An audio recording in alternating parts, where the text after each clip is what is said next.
When we think about war, we think of the big, famous battles, right? The heroes we see in movies. But what if that's only half the story? What if there's another history, one that was never meant to be found? A secret war fought completely off the books. Well, today, we're going to pull back that curtain and dive right into that hidden world. And really, this is the one question you've got to ask yourself. Because if you look closely at the official records, you start to see gaps. Whispers of missions and soldiers who weren't just forgotten. They were deliberately erased from history.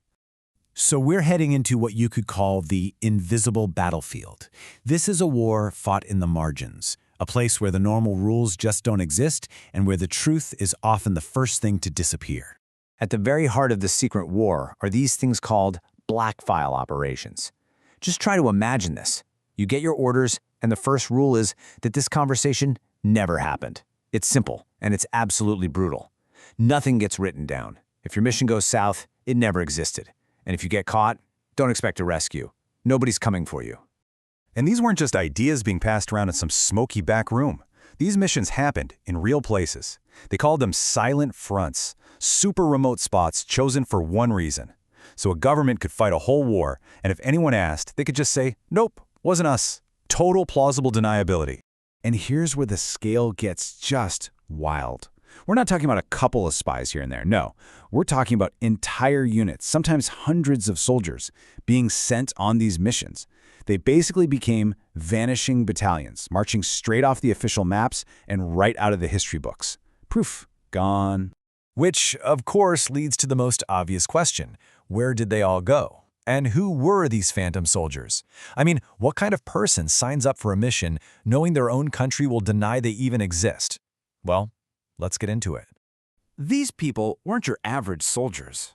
They were ghosts, operatives designed from day one to be completely forgettable.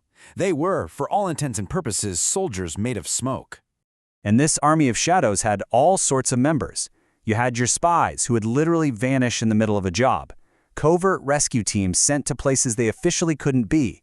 You even had high-ranking commanders who were scrubbed from the record to hide a massive failure. And maybe the saddest of all, the muted heroes, guys who were awarded medals in total secrecy that they could never, ever wear.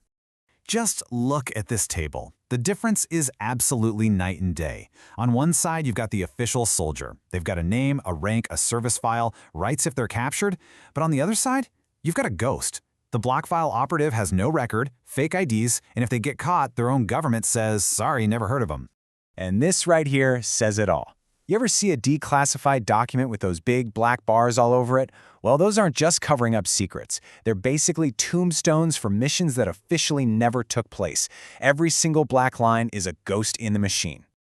Okay, so let's talk about how this all actually worked. Because this war wasn't just one with tanks and planes. No, the biggest weapons here were deception, disinformation, and just messing with the enemy's head. Get ready for this, because this tactic is just brilliant. They had things called phantom regiments. So instead of a real army, you'd have a few guys with giant inflatable tanks and massive speakers blasting the sounds of an army on the move. And it worked. The famous Ghost Army in World War II, made up of artists and sound guys, fooled the enemy and saved thousands of lives. It's incredible. It wasn't just on the battlefield either. Diplomacy went covert too. These shadow negotiations could literally change the entire outcome of a war. Some guy with a fake passport meets another guy in a quiet hotel, they agree to a secret truce, and a whole battle just doesn't happen. And then every shred of evidence that they even met is destroyed. And, some of this gets incredibly dark. Sometimes really important prisoners of war would just disappear from the system. They'd be moved to secret black sites for interrogation. Their names would vanish from the official Red Cross lists, turning them into ghosts. Also, intelligence could be gathered off the record. So with all this secrecy, all this risk, all this deception, you have to ask, why? What was so important that it was worth erasing people and events from history itself? Well, a lot of the time, the answer came down to one word: technology. Some of the most daring, most secret operations of all were part of this crazy, frantic race to get the best tech for the next war. I mean, check this out. This is basically the plot of a blockbuster spy movie, but it happened for real. It's a lost technology mission. Intel finds some crazy new enemy weapon. A small team of experts sneaks in, steals it or breaks it, And then, win or lose, the entire mission gets wiped from every file in existence. And the stuff they were going after? These were absolute game changers. We're talking about the very first prototype jets, radar systems that could see across entire countries, code-breaking machines, even the secrets to building an atomic bomb. Getting your hands on any one of these could change the world overnight. And if you look at the numbers, the official story starts to look a little flimsy. This chart is fascinating. For super high-tech gear like spy planes and submarines, the number of unexplained vanishings is way higher than official combat losses. It makes you wonder, right? How many of those so-called accidents were actually the fiery end of a secret mission we were never meant to know about? And that brings us to the most important part of this whole story, the price. Because even though this was a secret war, the cost was very, very real and very human. So what happens when one of these secret missions fails? Well, a whole other secret operation kicks in, something called the classified aftermath.